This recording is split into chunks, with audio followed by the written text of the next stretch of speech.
nostalgia, homesickness, Esterodo, soldier's heart, hysteria, railway spine, combat exhaustion, shell shock, and stress response syndrome are some of the many labels of post-traumatic stress disorder before it was given its official name and recognized as a real anxiety disorder in 1980. Those afflicted with this disorder will commonly have psychological elements such as reoccurrence of whatever traumatic event initiated their disorder. Reoccurrence most likely will come in the form of nightmares, so if an EOD in Iraq or Iran were to have witnessed a member of their squadron detonated by an IED, it is likely they will have reoccurring nightmares about it. Other forms of reoccurrence can also be flashbacks that are induced on their own or with environmental triggers, such as loud noises and crowds. You may also just go through the events constantly in your head to the point of rehabilitation.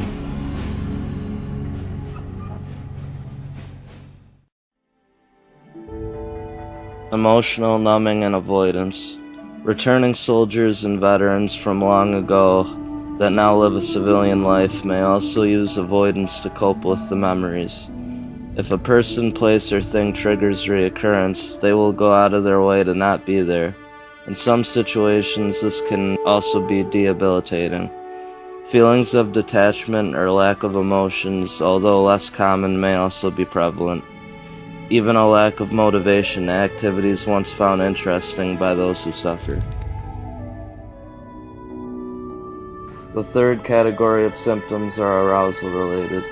Angry outbursts, irritability, insomnia, and hypervigilance.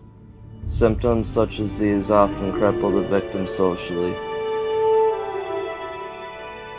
Post-traumatic stress disorder can also come with a wide array of somatic symptoms, such as sweating, numbness, shortness of breath, trembling, dizziness, and nausea. Other symptoms could also be depression, substance abuse, and suicidal thoughts and actions. Is James Matthew Prebola. I was a private in the United States Army stationed at Fort Hood, Texas, 2007 to 2010. Well, the 9/11 attacks definitely had a big part in it. Being in the military was something I always kind of envisioned from an early age.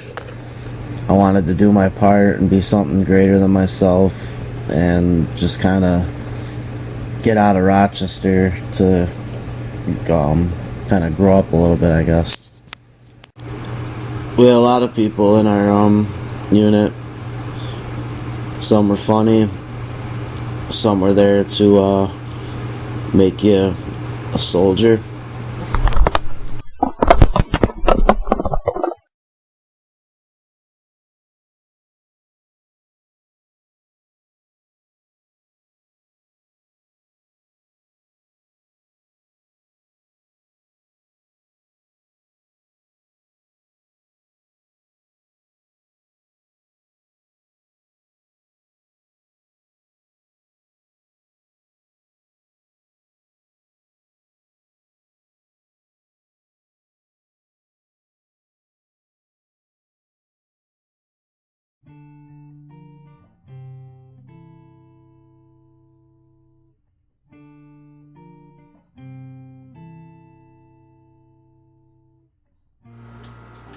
The VA can provide a wide array of treatments for returning soldiers, such as cognitive behavioral therapy, prolonged exposure therapy, eye movement desensitization, and medications such as antidepressants, anti-anxiety medications.